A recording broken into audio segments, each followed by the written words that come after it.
राधेपुर नाम के गांव में एक सावित्री नाम की बूढ़ी औरत रहती थी। सावित्री माँ दुर्गा की बहुत बड़ी भक्त थी। सावित्री के 2 बेटे भी थे जो अपनी घर गृहस्थी में बहुत खुश थे। सावित्री की बस एक ही इच्छा थी कि किसी दिन उसे माँ दुर्गा के दर्शन हो जाएं। एक दिन वो गांव में माँ दुर्गा के मंदिर में दर्शन कर रही थी और माँ दुर्गा से प्रार्थना कर रही थी, हे माँ दुर्गे, आपके आशीर्वाद से मेरे पास सब कुछ है। आपने मुझे सब कुछ दिया है। बस माते, अब एक ही इच्छा है कि आपके एक बार दर्शन हो जाएं। आपके साक्षात दर्शन हो जाएंगे तो मेरा जीवन सफल हो जाएगा। तभी उस मंदिर के पुजारी सावित्री के पास आते हैं और कहते हैं, सावित्री बहन, तुम जब भी आती हो माता रानी से यही प्रार्थना करती हो।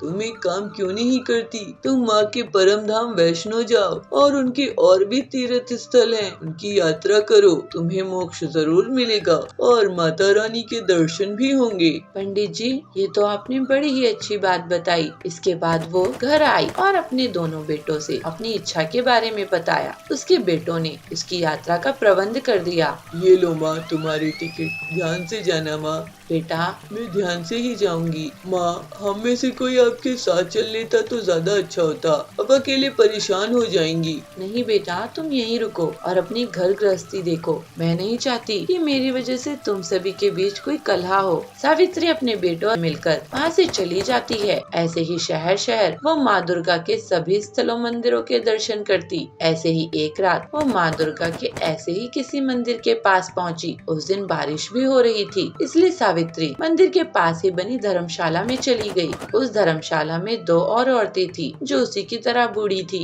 हम भी बहन माँ दुर्गा के दर्शन के लिए ही आए हैं। अब कल ये बारिश थोड़ी रुके तो माँ दुर्गा के दर्शन हो पाएंगे। दूसरी बूढ़ी औरत कहती है, इस बारिश ने तो ठंड भी बढ़ा दी है। चलो बहन, अपने अपने कंबल निकाल लो और ओढ़ लो, बहुत ज्यादा ठंड है। वैसे पता है, मेरी बहू बेटों ने मुझे बहुत ही महंगी ये चादर खरीद कर दी है। वो दोनों औरतें अपने ही परिवार के बारे में बातें कर रही थी, पर सावित्री बस माँ दुर्गा के ध्यान में मग्न थी। वो तो बस माँ दुर्गा का नाम ही जप रही थी, जय माता दी, जय माता दी, जय माता दी। दुर्गा माँ भी ये सब देख रही थी, इसलिए वो उन तीनों बूढ़ी औरतों की परीक्षा लेने के लिए एक गरीब भिखारिन का रूप धर लेती हैं और उनके सामने प्रकट होती हैं। बहुत बारिश हो रही है, मेरे सारे कपड़े गीले हो गए हैं, मुझे बहुत ठंड लग रही है। माई, कुछ ओढ़ने को दे दो, बहुत ठंड लग रही है। पहली औरत सोचती है, मैं नहीं दूंगी इसे अपना कंबल। मेरे बेटे बहू ने बहुत ही प्यार से खरीदा था और ये तो है भी बहुत महंगा, ऐसे ही किसी भिखारिन को नहीं दे सकती। दूसरी औरत सोचती है, मेरे पास तो बस यही कंबल है, मैंने ये भी इसे दे दिया तो मैं तो ठंड में मर जाऊंगी। नहीं, मैं अपना कंबल नहीं दूंगी। तभी सावित्री अपना कंबल लेकर आती है और वो उस भिखारिन को देती हुई कहती है, लो बेटी, तुम मेरा कंबल ले लो, मेरे पास ये स्वेटर है, मैं इसी से काम चला लूंगी। वो औरत वैसे ही अपने असली रूप में आ गई। हे माता रानी, आपके तो दर्शन पाकर मैं धन्य हो गई माते। कब से मेरी यही इच्छा थी कि आपके दर्शन कब होंगे। मैं तुम्हारी परीक्षा ले रही थी सावित्री, तुम बहुत दयालु हो, मांगो तुम्हें क्या वर चाहिए। मेरी कोई भी इच्छा नहीं है माते, आपके दर्शन हो गए, मेरा तो जीवन सफल हो गया। ऐसा कहकर सावित्री माँ दुर्गा के पैरों में गिर गई और उसके प्राण पखेरु हो गए। तभी स्वर्ग से एक विमान आया और सावित्री उसमें बैठकर चली गई। अगले दिन उसके बेटों ने भी अपनी माँ का अंतिम संस्कार कर दिया। गोंडा नाम की राज्य में सूरजभान नाम का एक राजा राज करता था। उसके एक बहुत ही सुंदर पुत्र था जिसका नाम था स्वर्णपुत्र। सूरजभान अपने पुत्र से बहुत प्रेम करता था, मगर उससे भी ज्यादा वो प्रेम करता था स्वर्ण पे, इसीलिए अपने पुत्र का नाम भी स्वर्णपुत्र रखा था। उसकी खजाने में सोने का भंडार था। उतना सोना दुनिया के किसी भी राजा के खजाने में नहीं था। इसके बाद भी खजाने में जितना सोना बढ़ता, सूरजभान की सोने की लालच भी अधिक होती जा रही थी। उसका दिन का अधिकांश समय खजाने में ही निकला जाता था। सोने की लालच की वजह से अक्सर वो अपने पुत्र को अनदेखा करता था। खजाने की वो कोना खाली पड़ा है, उसको भी सोने से भर देना है। मंत्री जी, इस बार की फसल के कर और एक सोने का सिक्का बढ़ा दो। जी हाँ प्रभु, मगर अगर मगर कुछ नहीं, अरे प्रभु, इतनी फसल तो आए जो वो कोना भर दे। मंत्री की बात सुन के राजा को लगता है कि यह काम नहीं करने वाला है, मगर उसकी सोने की लालच इतना बढ़ गया था कि वह अन्न जल त्याग कर ईश्वर की कठोर उपासना में लग गया। उसकी तपस्या से प्रसन्न ईश्वर दर्शन देते हुए कहते हैं, बोलो वत्स, मन चाहे वरदान लो, क्या चाहिए तुम्हें? हे भगवान, मुझे ये वरदान दे कि मैं जिस किसी वस्तु को भी छूऊं वो सोना बन जाए। ईश्वर को सूरजभान की लालच समझ में आ गई थी।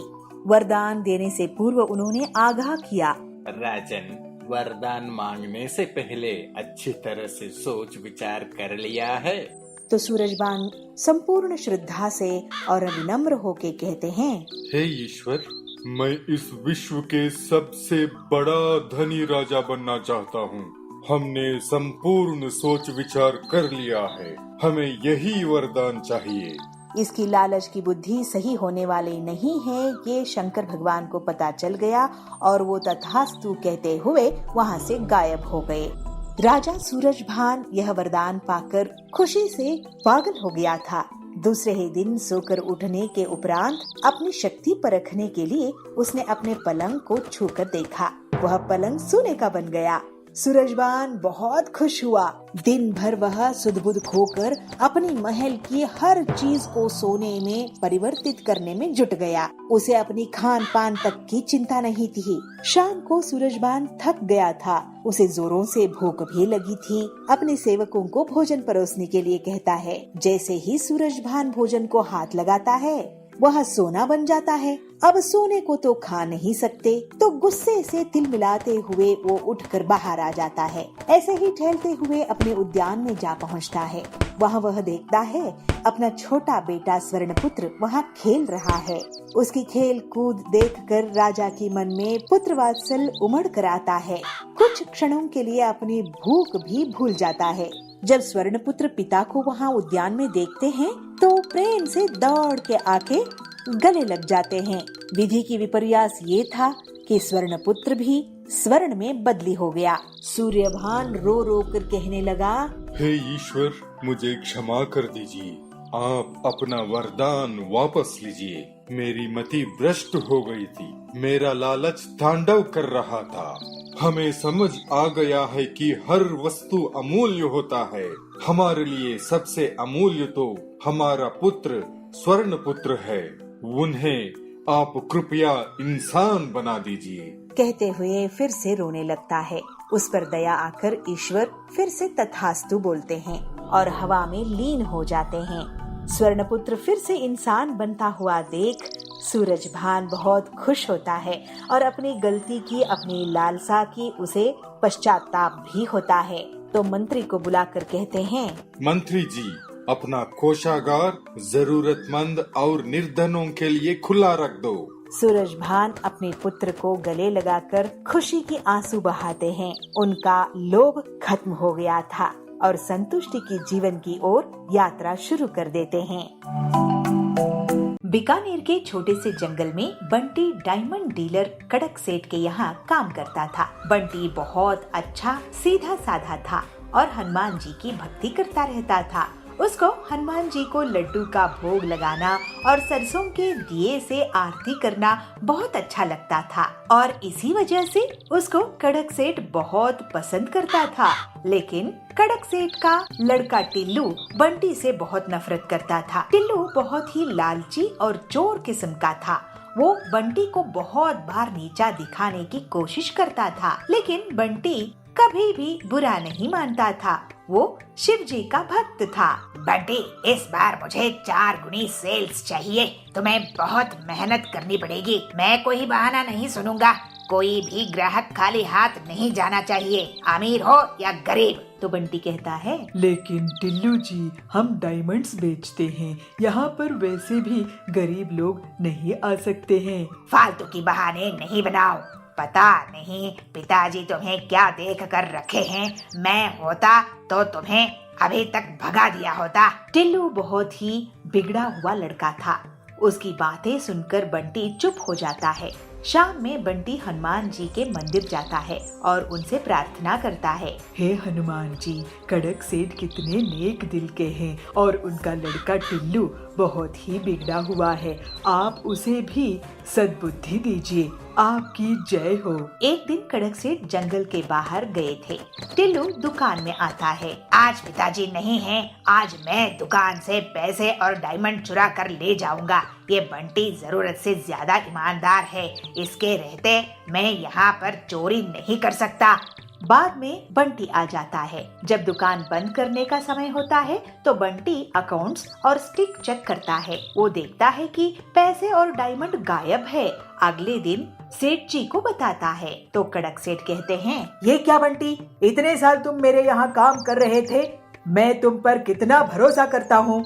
ये मेरे लिए बड़ा नुकसान हो गया है, इसकी जिम्मेदारी तुम्हारी है। अब इसकी भरपाई कैसे करोगे तुम? तो बंटी कहता है, लेकिन सेठ जी, मेरा भरोसा कीजिए, मैंने चोरी नहीं की है। मुझे मेरे नुकसान की भरपाई कर दो बस। मैं तुम्हारी अच्छाई के कारण तुम पर पुलिस कंप्लेंट नहीं कर रहा हूँ। बंटी दुखी मन से दुकान से चला जाता है। वो हनुमान जी के मंदिर में बैठकर रोने लगता है। हे हनुमान जी, मैंने कभी भी किसी का नुकसान नहीं किया है। अब मैं क्या करूं? इतनी बड़ी रकम मैं कहां से जुटाऊं? मुझे तो अब कोई काम भी नहीं देगा। हर कोई मुझे चोर ही समझेगा। असल में टिल्लू चोर है, लेकिन मैं कैसे कड़क सेठ को बताऊं? उसका रोना सुनकर हनुमान जी वहाँ प्रकट हो जाते हैं। दुखी मत हो बंटी बेटा, तुम तो बहुत नेक दिल के हो। तुम्हारी भक्ति से मैं बहुत खुश हूँ। चिंता मत करो, तुम्हारी सारी तकलीफें दूर हो जाएंगी।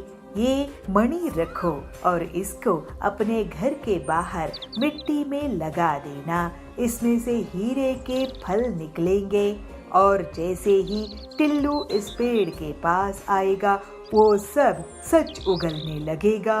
जय हनुमान जी, जय हनुमान जी, जय जय हनुमान जी। और फिर जैसा हनुमान जी ने कह के गए थे, बंटी वैसा करता है और देखते ही देखते उसके यहाँ डायमंड्स का पेड़ उग जाता है। टिल्लू को ये बात पता चलती है। वो अपने पिताजी के साथ वहाँ आता है। जैसे ही वो पेड़ के सामने आता है, वो सच उगलने लगता है। पिताजी, मैं बंटी की ईमानदारी से नफरत करता हूँ और इसी वजह से इसको मैंने झूठे केस में फंसाया है और आपकी नजरों में गिरा दिया। अब ये मैं कैसे सब सच सच बोल दिया? तो कड़क कहते हैं, तुम सच कह रहे थे टिल्लू। बंटी हनुमान जी का भक्त है। अब उसकी भक्ति की असर से ही तुम खुद मान गए कि असली चोर तुम हो। मुझे माफ कर दो बंटी, मैंने तुम जैसे नेक दिल वाले हनुमान भक्त पर शक किया। तुम्हारे हीरे के पेड़ से अब तुम खूब तरक्की करो। सेठ जी, ये सब तो हनुमान जी की कृपा से हुआ है, वरना मेरी इतनी हैसियत कहाँ। मैं अब हनुमान जी के नाम से गरीबों को खाना खिलाऊंगा और उनकी अब और जोरों शोरों से भक्ति करूंगा। फिर बंटी पूरी ईमानदारी के साथ काम में जुट जाता है और हनुमान जी की कृपा से उसका जीवन अब हमेशा के लिए सुधर जाता है।